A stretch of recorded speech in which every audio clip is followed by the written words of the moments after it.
po magkakatalo. Yung, kasi ang tanong sa akin ng iba, Idol, bakit nyo liniitan ang kita ng binary? Simple lang, niliitan po namin kasi ang common binary noon, ang laki po ng kinikita ng mga walang ginagawa. Kasi dati, yung maging Buddha, nasa taas ka, may left ka, may right ka, kumikita ka ng malaki, irregardless may ginagawa ka o wala. But the sad is, ang totoo naman po talaga nagpapagod, yung nag-i-invite, yung nagdadirect, yung nagbebenta, sila ang totoong nagpapagod. At sabi namin, ba't hindi natin ayusin? Pagbigyan natin both side, na bawasan natin yung kinikita ng binary, pero i-splurge naman po natin sa totoong gumagalaw, sa totoong humataw. Kaya dito, honestly, pantay po ang leveling po dito. Kung pangarap mo maging top earner, pangarap mo makilala sa industriya, ito yung pagkakataon na pwede kang kumita ng malaki dito. Kasi hindi na po ito una-unahan lang. Magkakatalo to sa pinakamasipag, sa pinakamaraming direct. Kasi what if merong direct na 4, na po yung mga direct mong 4. Okay, ngayon, example, itong nabenta sa buong nila na 100 executive. Sa 10% mo sa 100 executive is 300,000 yon. Sa 10% ng 300,000 is 30,000. Meron ka pong 30,000 sa uni-level income mo. Ganun lang po siya kasimple. Okay? Kung meron pong example, nakabenta ng 1,000 na basic AI, 180,000 UB yun. Meron ka pong 18,000 pesos. Ito para hindi ko masyadong ikomplikado po sa inyo. Mag-direct ka lang na mag-direct, magugulat ka lang sa kikitain mo, sobrang laki pagdating ng oras. Okay? Kaya dito, ito ang mas nababaliw naman po ako. Kasi kadalasan pag strong leg mo, wala ka pong kikitain. Dito sa atin sa unified binary, example si Ces, si Jurgen, si Joseph, etong 4 nandun, meron si Sir Miko, may kinita na 100,000 sa binary. Example, kumita si Ces ng 100,000. Since direct ko si Ces, meron akong kikitain 10% sa binary commission po niya. Ibig sabihin, magkano ang 10% ng 100,000 is 10,000 pesos. Then, ibig sabihin, nakakabaliw to. Bakit? Imagine mo, classmate, na meron kang, sabihin na natin, after 2 years, meron kang 1,000 directs. Madali po mag-direct kasi magsisipag ka lalo mag-direct. Unang-una, tuturuan po namin kayo ng boosting, tuturuan po namin kayo ng ads. Madali mag-direct kasi ang laki po ng kikitain mo. Isipin mo na lang, may isa kang direct na associate, may 1.7 ka na. Ang laking kahit pa paano, laking pera na po yun. Ngayon, merong 1,000 direct na lang. Tapos meron kang kinikita na kahit tigsa 10,000, may 1,000 kang direct na may tigsa 10,000 ka, magkano kikitain mo nun? Kaya, yun yung point ko, classmate, na dito, magkakataluhan po talaga lahat. Teka naman ako. Kasi, ang office po natin magsisimula na po. Teka lang, may tinitingnan kasi may dumating pong papel sa akin. Itong papel na to, teka lang. Okay, ngayon, babasahin ko to in a while. Tapusin ko na lang to. Ngayon, kung meron kang 4 na tao na kumita ng tigo 100,000, meron kang 40,000. Kung meron kang 100 na tao na kumita ng tigo 100,000, magkano nang kikita? Malapit 400,000. Ito, ang classmate, maintindihan po natin na ang Ascendra po right now, this is the pinaka-hot cake sa industry ng network marketing kasi honestly, wala naman pong ibang nagtayo ng networking company na maingay po this year. At ang pinakamaganda pa po dito, anong tawag niyan? Siyempre, yung mga nagtayo. Kaya ito, i-announce ko na po bago ko po makalimutan kasi, or tapusin ko na muna ito. Hindi, announce ko na to. Sa lahat po ng member, makinig po kayong mabuti. Starting 11 night, first Ascender portal access starts. Para sa lahat ng pre-encoded account, pumunta sa live portal link na i-share ng mga sponsor and founding partner.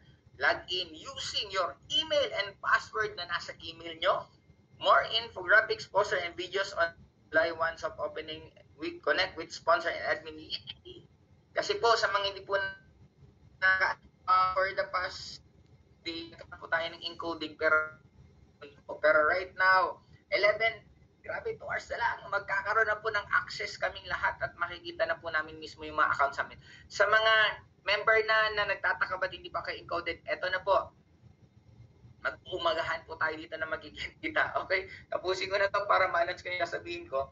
Sa Unified Unilevel naman po, the same process lang. Meron po kayong kikitain din na 10% sa directs po ninyo at pwede kang kumita ng 20,000 pesos. May 40,000 ka sa binary override, may 20,000 ka sa Unified Unilevel, may malinis ka pong 60,000 pesos. Anong oras ba? May meeting po din pala kay RDR, magkikita pa po kami. Okay, ngayon, tapusin ko na to. Ba't may sumisigaw dun? Okay, ngayon, eto napakadali. Triple Unified Recurring Bonus. Isipin nyo na lang meron kang 80 na executive sa left, 80 na executive right na production. Classmate, parang sa una imposible to, pero mark my word, ako pinakamarami kong pay-in na encoding sa isang araw is umabot po ako ng 6,000 encoding isang araw sa prime po ng networking career ko. Kaya hindi mo makokontrol ang tao pag dumami ng dumami. Kaya sa atin, sabi ko nga, I could see 3 years, yung mga success ng networking companies right now malalaki, kaya po natin ma-break yung record na in a span of 3 years, ganun po tayo kalaki. Kaya for me, sumabay po kayo classmate kasi hindi naman po kayo mapayag na hindi magiging napakaganda ang mangyayari sa lahat po ng mga ascenders na distributor. Kaya ito po, sa Unified Binary, katulad din explain kanina, may 800,000 ka.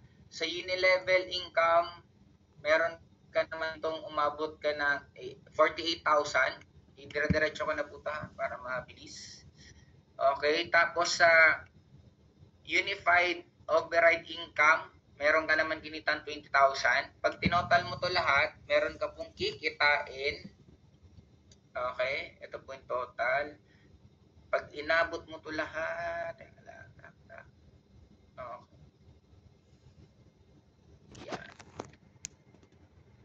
Yan po kalaki ang pwede nyo pong kitain na potential kung meron ka lang almost na executive sa left, executive sa right. Ngayon, dito po, mas inuunang enjoyment ang solusyon na dito, kami na po ang bahala. Sabi ko nga, ako na po ang bahala. Trabaho ko na po to na meron po tayong promo sa lahat ng ranks every month. May shopping, may gadget, travel, car incentive, luxury car, and property. Ito po, wala po kayong ilalabas kahit piso. Uulitin ko po wala kayo, ang ilalabas nyo lang po effort. Imaginein mo, excited ka na magbenta ng enrollment package kasi nga malaking malaki na ang kinikita mo. Tapos meron pang ganitong Ascender Lifestyle Fund na wala na po kayong ilalabas. And isa pa po, lahat po ng founding partner, meron pong tinatawag tayong founding partner na company accounts, founding partner, lahat po ng founding partner, ako po personally ang mag-handle.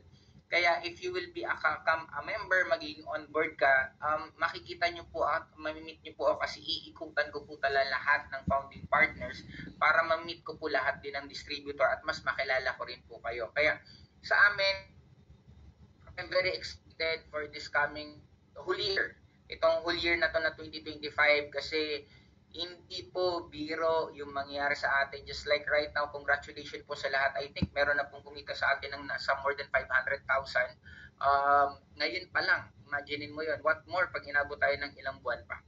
Ngayon, ito po na sa financial problem, kulang kita, palaki ng cash flow, nandiyan pang expansion ng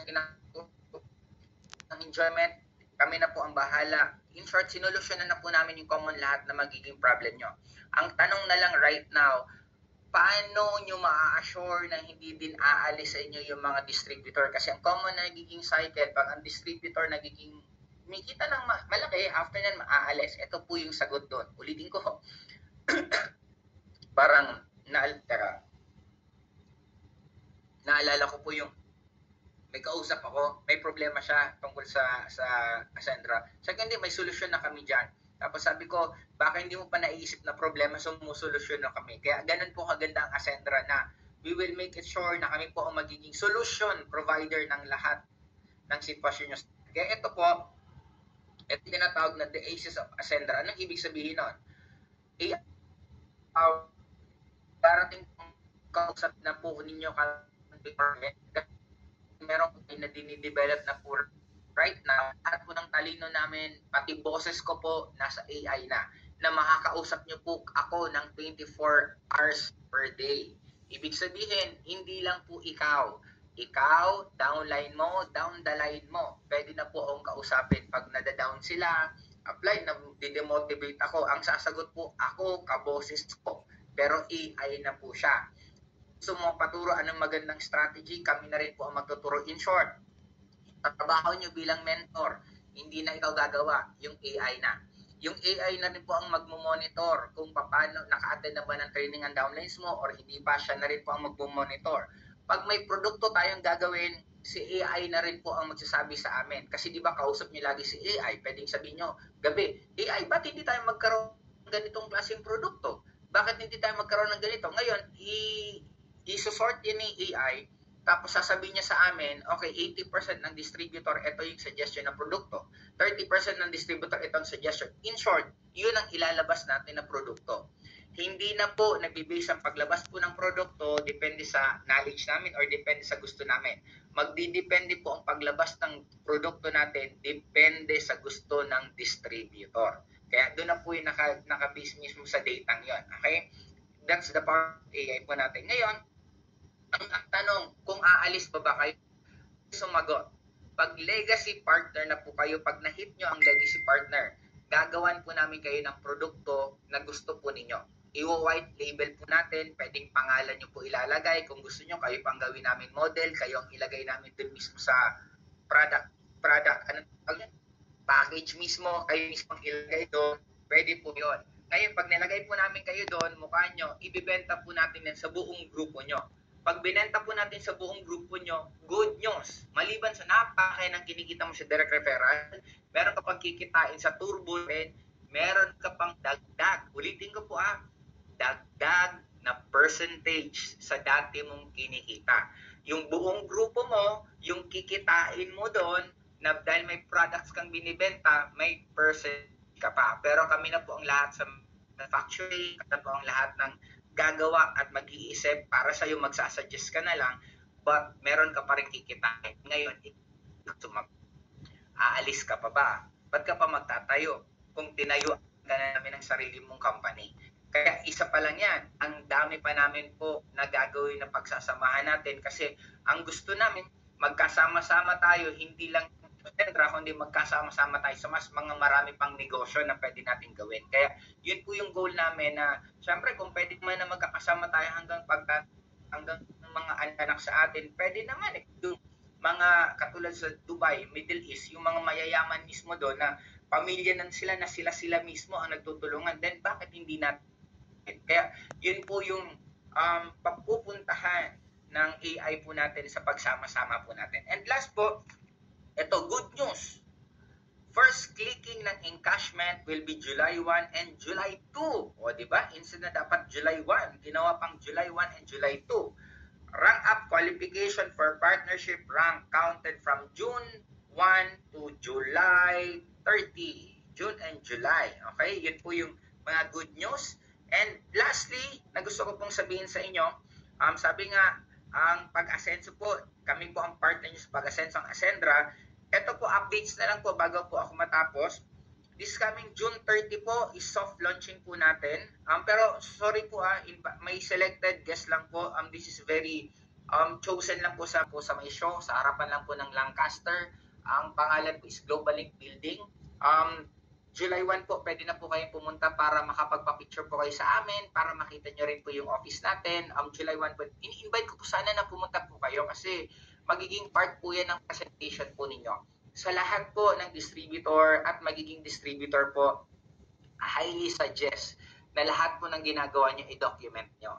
Para pagdating ng oras, nagsasalita na rin po kayo sa MOA, sa Coneta, sa Araneta, piniplay nyo po yung mga pictures nyo kung paano po kayo nagsimula sa journey nyo po sa Ascendra. Kasi ako, syempre, nung una ako hindi ko naman na-document talaga lahat-lahat, lalo na wala pa masyadong mga cellphone na talagang pwedeng pang-document. But right now, since you have that opportunity at alam naman po natin na lalaki po ng sobra-sobra po talagang Ascendra at makikilala, hindi lang po dito sa Philippines kundi all over the world. And sabi ko nga, I'm very thankful kay Ted Noyten ng Business for Home kasi minessage niya po ako, sabi niya gusto daw niyang i-feature ang Ascendra sa Business Forum. Then sabi ko, sige, makakatulong po yun sa amin ng sobra. And nagsisimula pa lang po tayo, napansin na tayo, hindi lang po actually ni Ted Noyten kasi may isa pang YouTuber na binabash po tayo.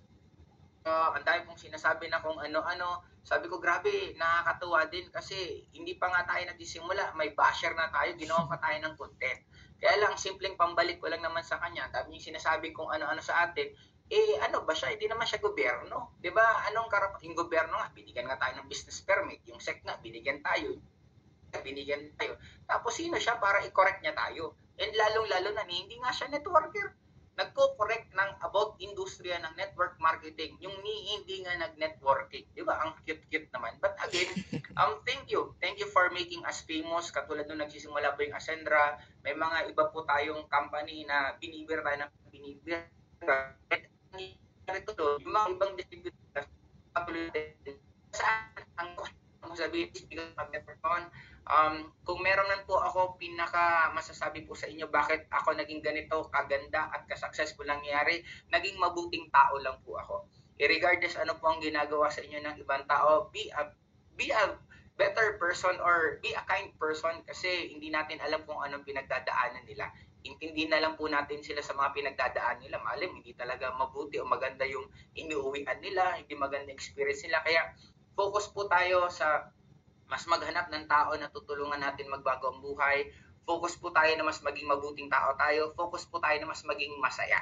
Hindi po natin control kung ano po yung gustong sabihin ng ibang tao, pero control po natin kung paano po tayo magre-react. Ako na lang, I'm very excited kasi lahat po ng dugo ko nung nagsimula pa ako sa network marketing na buhay ulit. Habang nanonood ako ng solo leveling na anime ngayon, thank you Susette for suggesting it. Nabuhay po lahat ng pagiging bata ko. Kaya I'm very excited for what will happen dito sa Ascendra